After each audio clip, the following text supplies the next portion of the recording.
Candi Suramono.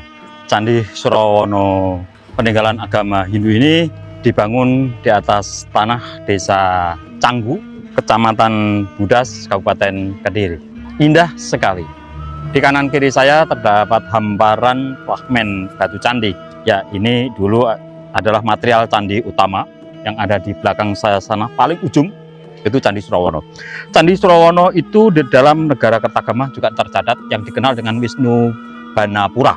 Ini adalah peninggalan kerajaan Majapahit di mana pada saat itu ditarimakan untuk paman dari Hayam Wuruk sekaligus mertua Hayam Wuruk. Di dalam negara Kertagama juga disebutkan bahwa Hayam Wuruk pernah berkunjung ke Blitar, kemudian kembali ke kerajaan, mampir di candi ini. Maka dari itu, candi ini digunakan untuk memuliakan seorang raja Wengker bernama Bre Wengker. Memang Bre Wengker itu adalah seorang raja bawahan Majapahit yang berada di kerajaan Wengker. Nah, di dalam Candi Surawono ini terdapat 3 panel cerita, yaitu yang pertama adalah Arjuna Wiwaha atau dikenal sebagai Mintorogo, dan yang kedua ada cerita Bubuksa Gagang Aking, yang berikutnya adalah Sri Tanjung. Menarik sekali. Bagaimana cerita selengkapnya? Ikuti Ngayuk TV dalam liputan situs Candi Surawono sejarah. memiliki nama lain yakni Candi Wisnu Bawanapura. Diperkirakan dibangun pada abad ke-14. Candi Surawono dibangun untuk memuliakan Raja Wengker, yaitu Bre Wengker, yang tak lain adalah paman Hayam Wuruk sekaligus mertua. Candi Surawono beberapa kali juga disebut dalam kitab Negara Kertagama. Dikisahkan, jika Bre Wengker telah membuka hutan Curabahna atau Surawono, Pasuruan, Pajang. Pada bagian lain juga disebutkan jika Prabu Hayam Wuruk sempat bermalam di Curabahna setelah perjalanan pulang dari Blitar. Pada tubuh Candi Surawono terdapat panel-panel yang berisi relief. Relief di kaki candi menggambarkan kehidupan sehari-hari dan tantri atau relief binatang.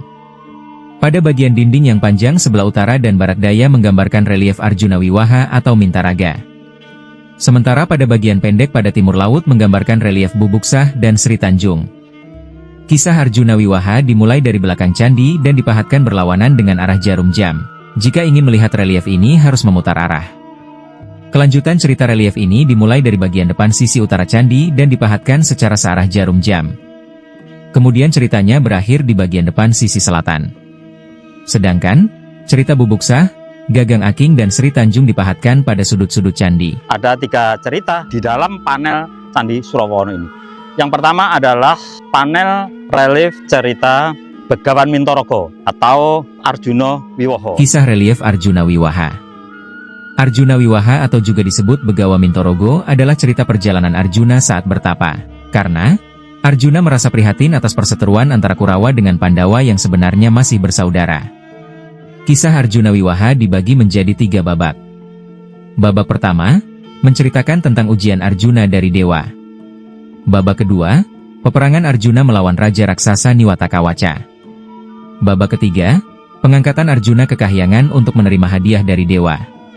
Sayang, relief Arjuna Wiwaha pada Candi Surawono tersebut hanya berakhir pada cerita Niwatakaca saat dikalahkan oleh Arjuna. Kisah relief Sri Tanjung. Kisah Sri Tanjung pada relief Candi Surawono terdapat sisi kiri badan candi. Penggalan ceritanya mengisahkan Sri Tanjung, pasangan kekasih dari Pati Sidapaksa. Suatu hari, Pati Sidapaksa mendapat tugas untuk sebuah mission impossible dari rajanya. Tentu saja, pasangan kekasih tersebut harus berpisah dalam waktu yang lama. Saat ditinggal pergi, diam-diam sang raja menyukai kecantikan dari Sri Tanjung.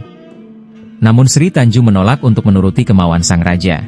Saat pulang dari misinya, Pati Sidapaksa mendapat cerita bahwa kekasihnya telah menjalin hubungan dengan rajanya. Merasa dikhianati oleh istrinya, Pati Sidapaksa lantas membunuh Sri Tanjung. Relief ini menceritakan ketika Sidapaksa menyesali kesalahannya dan merasa putus asa. Relief di sebelahnya menggambarkan Sri Tanjung tengah naik seekor ikan besar untuk menyeberangi sungai dalam dunia orang yang sudah mati.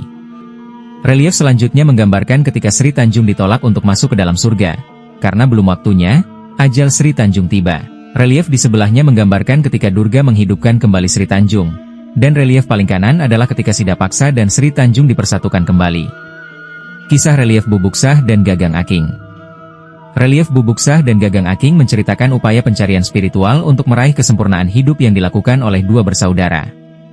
Gagang Aking menempa dirinya dengan cara puasa yang sangat ketat.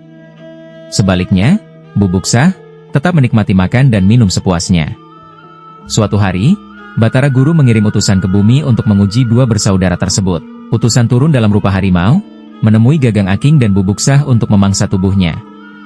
Gagang Aking menjawab bahwa tidak ada gunanya meminta daging darinya, karena tubuh Gagang Aking kurus dan kering. Namun Bubuksah justru menawarkan tubuhnya yang gemuk penuh daging untuk dimakan harimau itu. Seketika, harimau tersebut berubah dan menampakkan wujud aslinya, sebagai utusan Batara Guru. Pada akhir cerita ini, Bubuksahlah yang kemudian dinyatakan lulus ujian. Kami sudah mendapatkan informasi banyak terkait dengan candi ini, baik terkait cerita reliefnya maupun cerita kesejarahnya. Ikuti terus perjalanan Nganjuk TV dan konten-konten selanjutnya. Salam budaya.